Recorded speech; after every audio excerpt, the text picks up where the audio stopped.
hey, buddy, it's your old pal Scott, and this is Let's Talk Tabletop.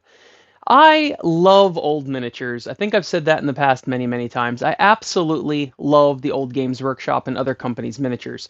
Unfortunately, over the years, we've lost quite a few miniatures for named characters that some of them are dead, some of them are alive, but none of them are currently in print. So I picked 10 of my favorite miniatures of named characters that are no longer in print, and you may have to make up rules to use them. Let's dig in.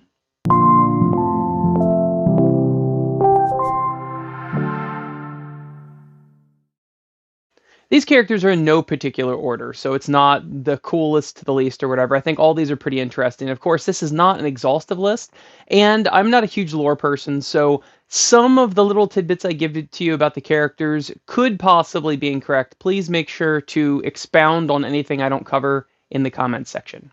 The first one is a Tau Crisis Suit Leader. It was originally from Forge World, and it's no longer in print. It is Shaso Vasu Relai, and he is known for pioneering very controversial tactics in his XV9's crisis suit, or his hazard suit, they call it.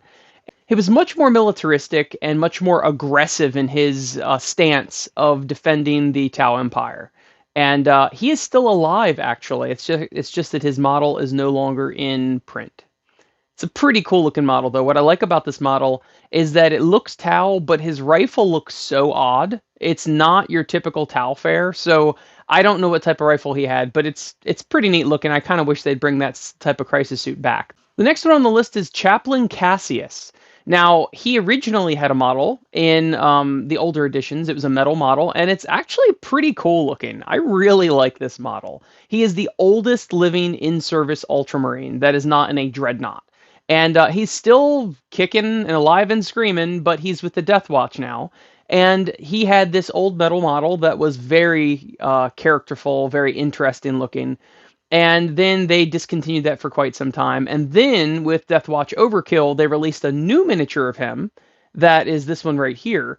And it looks pretty cool, but to be honest with you, I don't think it has quite the same character as the old metal one. The old metal one just is so grim and gritty with part of his skull showing and all of that. He's known for having a ton of bionic implants that keep him alive. And at one point, he was knocked down in a battle and he was going to die, but it was his sheer force of will that kept him alive until apothecaries could get to him, which is pretty badass if you ask me. Going back to Tau, here is An Va, the master of the Undying Spirit. He was in charge of the Tau Empire for quite some time, and he was in charge of several sphere expansions for the Tau Empire. He was extremely well loved, extremely well respected. He was an elder, and everybody listened to him. He was also known for flying in this little hover thing on the front lines of combat. So he was on the front lines at all times. Unfortunately, he is no longer with us as he was killed by a Calexis assassin. So that kind of sucks for him, but I actually have this model, even though I don't play Tau, and I just love this model. I'm going to have to paint it up someday. All right, this next model is back to Space Marines. It's Captain Tycho. He's no longer a playable character in the Blood Angels Codex. He was in 5th edition, I do know that, and he's got a really interesting background as far as the model goes.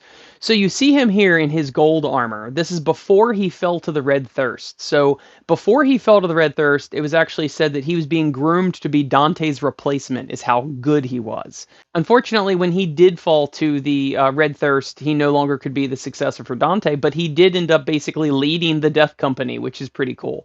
Unfortunately, in the Third World War...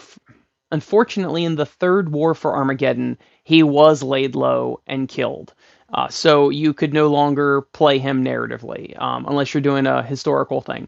But what's neat is that people would take this same model and paint it with before turning to the Death Company or after succumbing to the Red Thirst. And it was pretty cool because there was rules for both of them, before or after succumbing to the Red Thirst. And I think that's really, really cool. I like that they would do that so that you could paint him this way or paint him that way. Personally, I think I like his Death Company armor, the color scheme of that, a lot better. But either way, he's a cool looking model. And this mask he wears on his face, they actually say that when he died, the like the servitors and everybody, the tech priests, took off the mask, and there was nothing wrong with him underneath. So I don't know why he was wearing a mask, and it doesn't seem to ever be explained, but he wore a mask his whole time.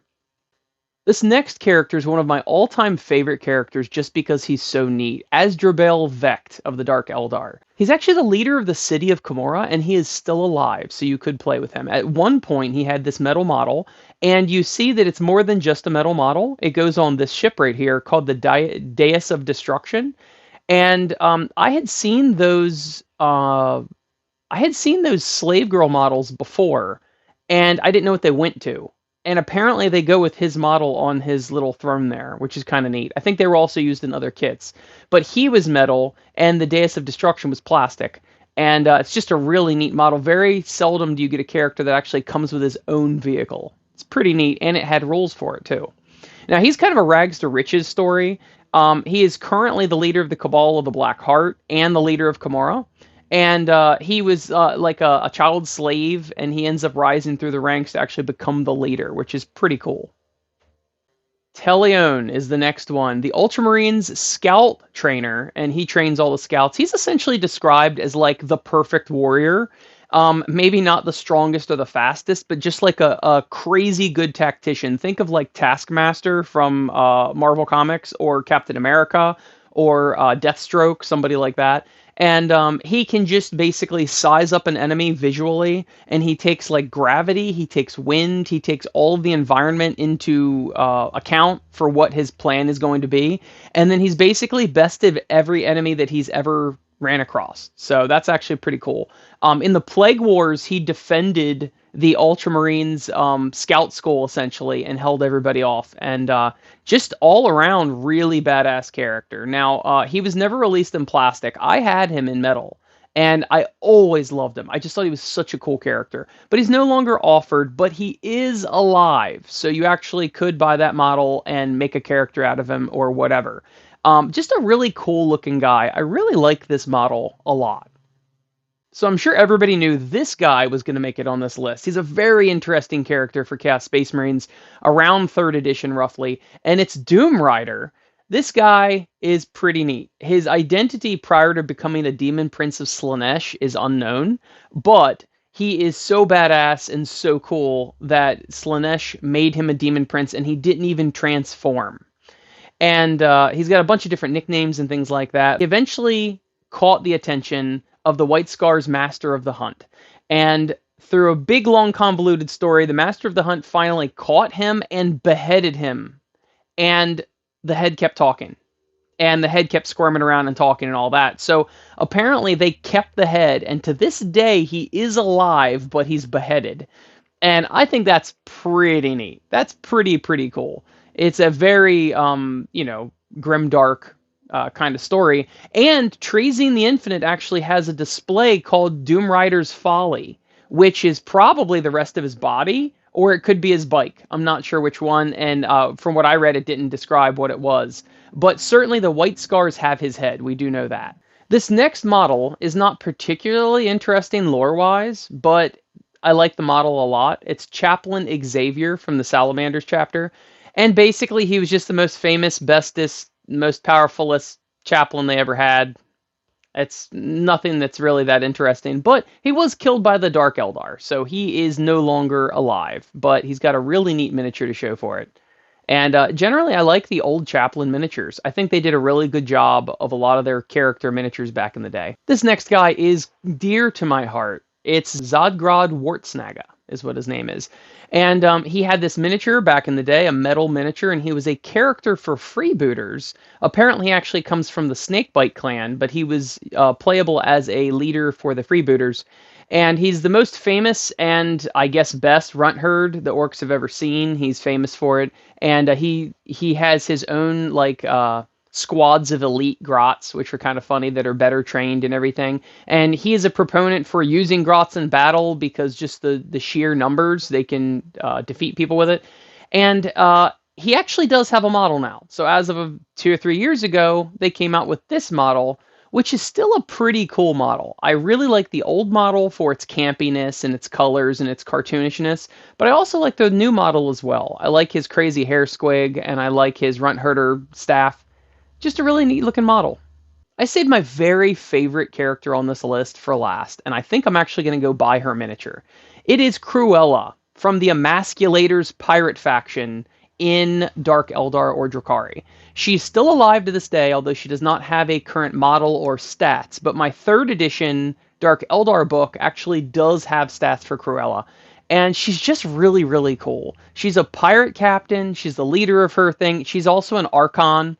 And she's got these tubes that come out of her palms, as you can see. And they actually suck the fluids out of her victims. And they like rejuvenate her. So every kill, she actually becomes more and more powerful. It's really, really cool. So I really like her. I don't really care for like the straps over her chest like that, and I'm happy to see when they actually paint it like not naked underneath. That's a little weird to me. I like it better when it's like a bodysuit that happens to have straps there. But I'm looking at a couple on eBay, and they do run like 50 to 60 bucks. But honestly, I love this model so much. It's kind of campy. It's weird. She's got these big things out of her palms. She just looks really cool. So I actually might actually get her and play her as an Archon, some sort of special Archon for my Dark Eldar, or of course in Mass Brutality. And that's it, people. Those were the 10 most interesting characters that I could find that no longer have models, with the exception of Cassius, I guess, and the exception of Zolgwart, but whatever.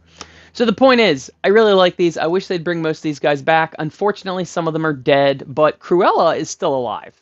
So if I missed anything that was important to these characters, please let me know in the comments. Also, if there's any characters that I overlooked that no longer have a model and are cool enough to mention in this, please let me know in the comments. Thank you to my beautiful, sexy, good-smelling Patreon patrons for supporting the show. I appreciate all of you, especially Nate down there. And you can also go to BrutalitySkirmishWarGame.com for Mass Brutality, Brutal Epic, Brutality Skirmish Wargame, and Brutal Space. I'll see you next week, guys.